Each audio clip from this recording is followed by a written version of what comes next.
Welcome to the Wellbeing and Resilience Centre at the South Australian Medical Health and Research Institute. We've been established to build the mental health and wellbeing of South Australians across the life course. We're taking a public health approach to building wellbeing and resilience, and we're going to learn about how to do it at scale. Professor Martin Seligman came here as a thinker in residence in 2012 and 2013. During his time with us, he engaged with over 14,000 people in the state, academics, professionals, community, and also the political leaders of the state, and in particular the Premier of South Australia.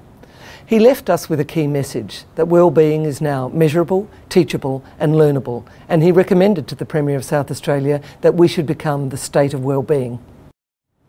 This is a prevention approach, positive mental health promotion. For people suffering severe mental illness, we know that clinical approaches are best. But for everyone else who's trying to cope with the challenges of life, the unexpected events that are challenging for all of us, we think it's possible to build the mental health and resilience of the whole population.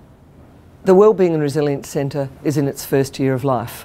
I'm happy to tell you that in that year we've attracted $3 million worth of investment to a range of projects from a range of collaborators, from philanthropists to universities to government departments to other organisations. We've begun a number of projects. We're working with a cohort of older people living in community, and we're looking to measure and build resilience in that group. We're working with a group of manufacturers in the auto industry who will definitely lose their jobs because of the declining auto industry in South Australia. We're also about to begin a major project with young disadvantaged people who are neither at school nor work nor training. And there are a whole range of other cohorts who we will be working with, including parents of premature children, including the defence industries, including a range of different organisations and cancer survivors. We're working with volunteers, we're working with community houses, we're working across the regions of South Australia, and we have a massive project working with the schools across every educational system in South Australia. In all of our projects, our approach is quite similar. We lead, measure, build, embed and evaluate wellbeing and resilience in various cohorts. We have found in a number of projects that before people begin to actually measure and build wellbeing, there's a precursor step they need to take, which is to begin to engage their culture of their organisation or community with the whole concept of wellbeing and resilience. This is what we call the lead part of our process, to lead, measure, build, embed and evaluate wellbeing. All over the world there's increasing interest in measuring wellbeing in populations, and there are a number of outstanding tools available for this measurement. We've decided to go ahead with a PERMA Plus measure based on the research done by Dr. Seligman and the University of Pennsylvania about a dashboard of wellbeing PERMA, positive emotion, engagement, relationships, meaning and accomplishment. To this dashboard of wellbeing we've added some plus elements: optimism, physical activity, nutrition and sleep. So when we measure wellbeing, we're measuring PERMA Plus. We chose this measure because we find that it's easy for people to remember it. People that we've exposed this concept to seem to find it quite easy to remember the word PERMA and remember what it means: positive emotion, engagement, relationships, meaning and accomplishment.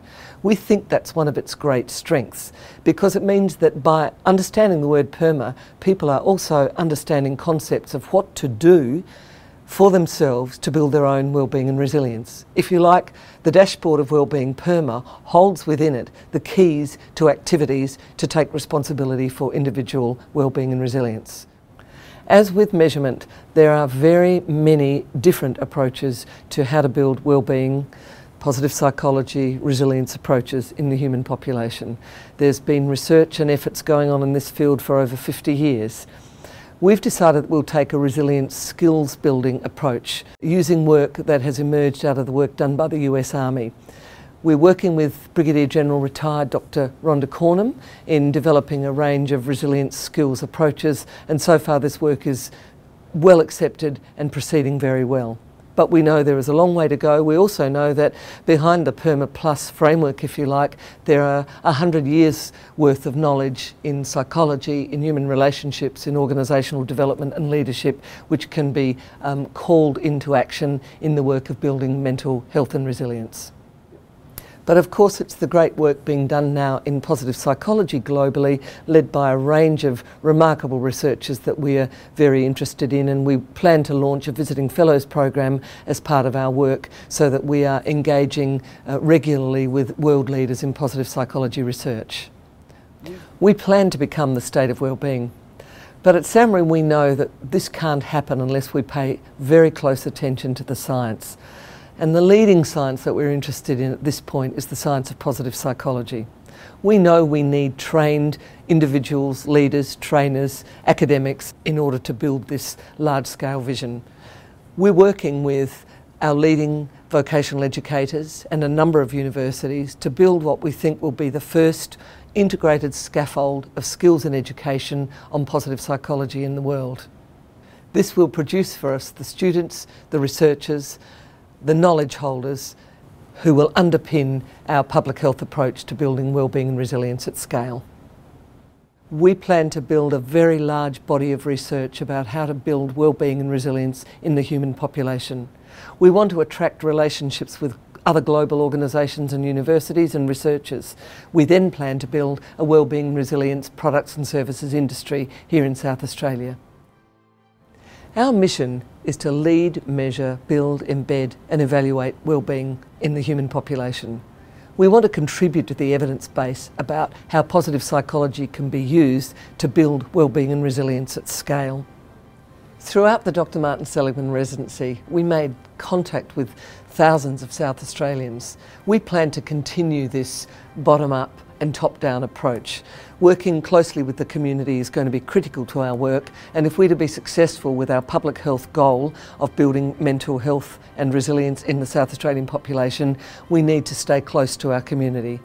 We will be bringing in visiting fellows, world leaders in positive psychology research and other areas of research that are relevant to PermaPlus into South Australia so that South Australian people have the opportunity to grow their knowledge about how to build wellbeing and resilience in their own lives. This is an ambitious vision, but we're up for the job and we look forward to working with you.